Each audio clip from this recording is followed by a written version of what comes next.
We see the way that nature grows in spirals, in curves, in circles, and we are part of nature. Hello lovelies, and welcome back to Squeaky's Cauldron, or welcome if this is your first time here. I'm your host, Sarah Evergreen.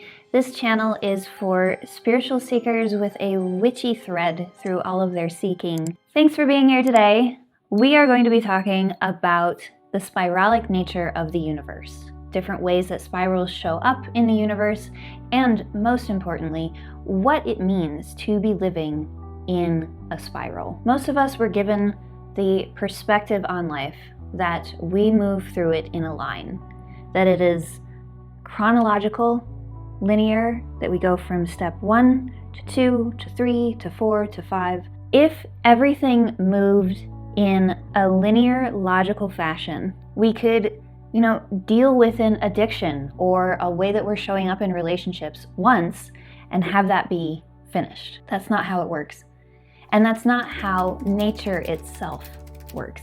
So I was first introduced to this concept when I started studying core shamanism maybe a decade ago. And it's this idea that we exist within the spiral. It means, in part, that especially when we are conscious about it and being intentional about it, we can move up and out. So you'll see the spiral is shaped like this. So when we're being very conscious, when we're being very intentional about the work that we're doing and about how we're moving in the world with ourselves and with other people, that pitch can get quite intense. But when we're not, when we're just kind of asleep and going through the motions, it flattens out quite a bit. So imagine you're here on the spiral and you encounter something. And then as you move along, this thing that you've encountered gets kind of left behind in the past. And you start moving around in the spiral and you're going up and out. So when you come back to that place, you'll inevitably encounter that thing again in a different way, different manifestation. And if you've been doing the work, your shadow work or working with sex magic or whatever work it is that you that calls to you, you will find yourself at a place in the spiral that is higher up and with a very different perspective than if you hadn't been and you just come around to the same thing again. This explains why we encounter the same things over and over and over. Things that we feel like maybe we should have conquered already, that we've already done so much work on, and oh, whoops, there it is again. When you are moving unconsciously through the world, it can feel like you're making no progress, like you're coming around to the same point over and over and over again with no changes. I think what comes through at that point is really strong victim identity, because the rhetoric that will come up then is, why is something bad always happening to me? What did I do wrong? I don't deserve this. But when you're doing the work, you come around to the same thing and you're like, oh, okay, I recognize you. You're showing up in a different suit this time, but you're very familiar to me. And I've done all this work as I've been going around the spiral, waiting to see when you're gonna come up again. And now I know things, and I can navigate this a little bit differently than I did last time. I will probably still make mistakes, I will probably still fumble something somewhere, but the way that I fumble it, inshallah, is going to be different, more interesting. One of these things for me has been navigating boundaries with people. I used to have zero boundaries. I was very codependent, very much in the enmeshed space, and for a long time I didn't even know what I was navigating. I didn't know what a boundary was. I didn't know how to set it. I didn't know the importance of it. And then I started to gain knowledge around what boundaries were. So then I was able to say, ooh, that doesn't feel good. Is that my boundary being crossed? What is that? Okay, yes, that is my boundary being crossed. What is my boundary exactly? So then I do that work of self-reflection. Okay, so how do I establish a boundary? Ooh, I did it that way that time. That didn't work real well. Okay, let's go back to the drawing board, and so on and so forth. Until now, I am at a place where I am very good at setting a number of different boundaries with all sorts of different relationships. And that's still a practice that's growing with me. The spiral is important for that, for being able to take a different perspective on how life moves. And I'll go into that a little bit more closer to the end of this video. But before I go there, I want to dive a bit into how the spiral shows up in the world around us. Because just being able to take it as, oh, that's a neat way to look at things, is great. And I think that having this broader context, showing how it shows up in nature and where it shows up in different cultures, can help to deepen that understanding that it's not just a neat psychological trick, but no, this is a magical symbol. That when you actually start living with it, you are living in alignment with so many different flows of energy that you'll start to feel, you'll start to tap into that simply by investing your time and energy in the contemplation of the spiral. This shows up in nature. Like I keep saying, it shows up in nature. First and foremost, it shows up in our DNA. Our DNA itself spirals and moves in this beautiful, so like the very building blocks of humans, of any living creature, has this spiralic nature in it. It's at our very tiny essence. And then zoom way the fuck out and look at galaxies. Look at our galaxy, the Milky Way galaxy. It has these arms of stars spiraling off of it, just created naturally, like tons of planets and stars and whatever else is out in the space. I'm not an astronomer. Creating this pattern that we see echoed in our DNA. And not just there. So we've got the Milky Way, we've got the galaxies, we've got the way that these things are shaped, these massive, massive things.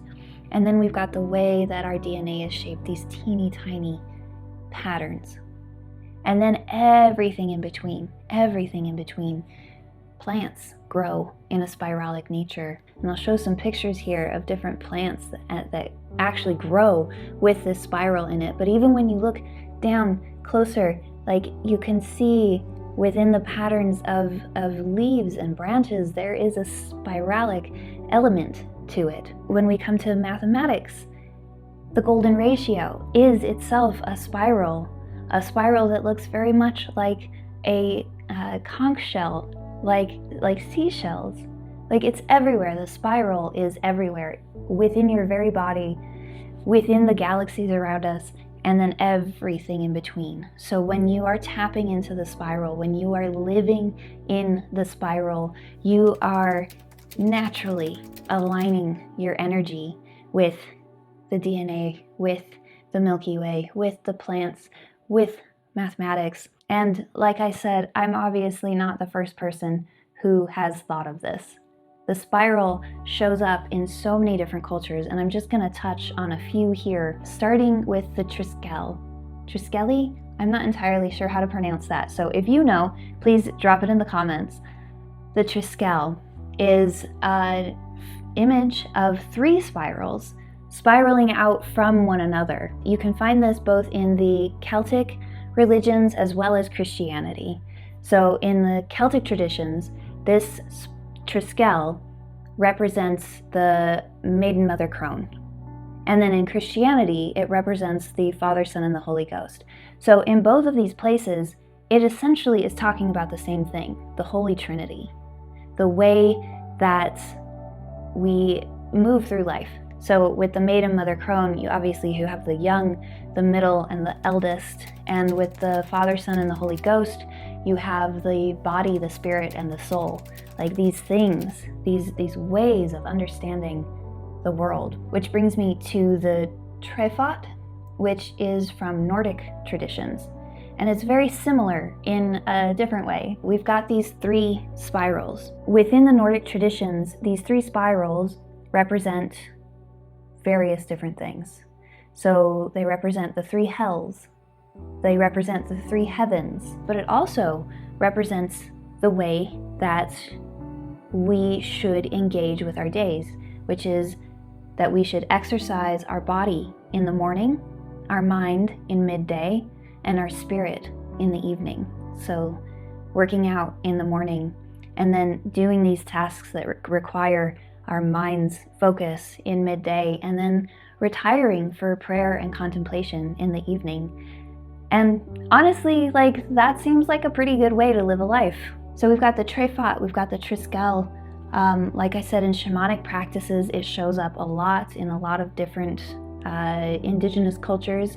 You'll find some version of the spiral. There's the Hopi hand that has the spiral in the center, which is healing, going off across the water. We've got the Kundalini serpent. This represents the internal energy that we have access to, that once unfolded can catapult a person into experiences of enlightenment and sometimes psychosis if it's not contained well. It's the snake coiled at the base of your spine that when you activate your chakras in a particular way, like that snake uncoils and moves up, connecting your root to your crown and beyond. And this is represented, again, as a spiral. The last one I'm going to talk about is the Orphic egg, which is an ancient Greek symbol of a golden egg with a snake, again the snake, wrapped around the egg.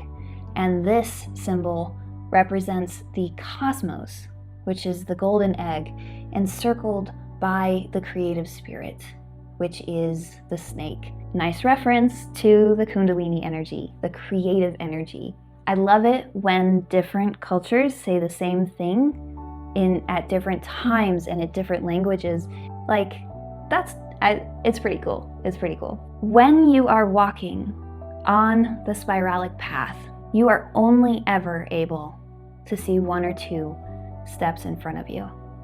You can use this amazing tool of your cognitive mind to make a beautiful spreadsheet, a 5-year plan, whatever, and map it out so perfectly, just one step after the other.